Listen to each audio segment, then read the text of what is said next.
Manabe discovered that should the CO2 content of the atmosphere double, global temperatures would increase 3 to 4 degrees Fahrenheit. His peers would recognize his achievement as the first credible model of greenhouse warming. To many, he is known as the father of the field.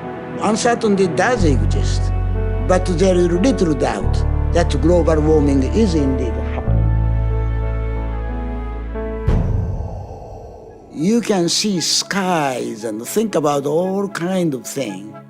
Every day you have a different cloud, so it's never be the same. In the countryside of Japan in 1944, on the island of Shikaku, a 13-year-old Syukuro Manabe, also known as Suki, was already seeing warnings in the sky. In a sense, it was a terrible situation there. Post-war Japan, struggling economically, held little opportunity for a recently graduated meteorology researcher from the University of Tokyo. Weather prediction was still in its infancy. You know, at that time, what is a science of meteorology? It's a weather forecasting, which nobody trusts. But halfway around the world, something happened that would change this. Something big. The world's first computers. During the post-war years, physicist John von Neumann had assembled teams of meteorologists to test drive them, to devise ways to use computers to predict the weather.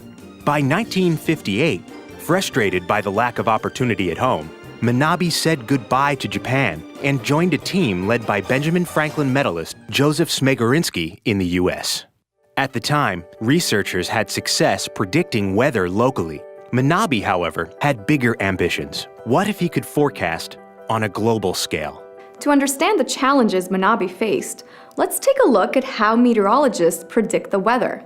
Forecasters divide the atmosphere into an imaginary 3D grid like this one.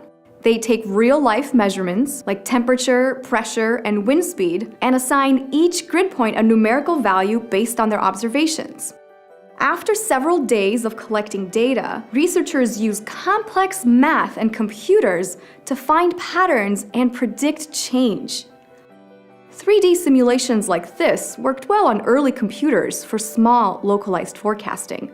But running a similar 3D simulation on a global scale could take years to complete. I don't want to design any run which computer is not capable. One way to lighten the workload a 3D climate simulation might impose upon an early computer could be to reduce the amount of data. Now, we might predict that reducing the amount of data would also reduce the accuracy of the simulation. Makes sense, right? Manabe thought otherwise. Though it may seem counterintuitive, Suki approached the problem by eliminating 2 dimensions entirely. You can never win competing nature with complexity. Manabe and his team would focus on calculations that we can visualize as happening on a one-dimensional plane, such as incoming and outgoing solar radiation, gases, and how these affected global temperature. All these numerical experiments you can do first by one-dimensional model. He used this newfound speed to simulate what the atmosphere might look like under artificial scenarios, increasing and decreasing the presence of the various atmospheric gases to learn the effects on global temperatures. Nitrogen, oxygen, reducing or increasing their presence had only a small impact. Carbon dioxide, however, was a different story, and Manabe's results were groundbreaking. When you change carbon dioxide, the temperature of Earth's surface, the atmosphere, troposphere goes up.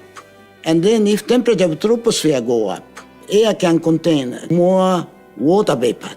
And that means more greenhouse gas, so it's becoming even warmer.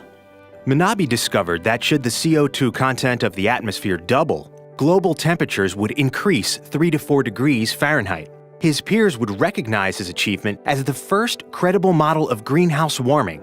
Manabe would take his research into greenhouse warming further as computing power increased, pioneering 3D models of Earth's climate, which showed how global warming will vary over the planet. To many, he is known as the father of the field. Uncertainty does exist, but there is little doubt that global warming is indeed happening. And so what we can do now is to try to reduce these large uncertainty.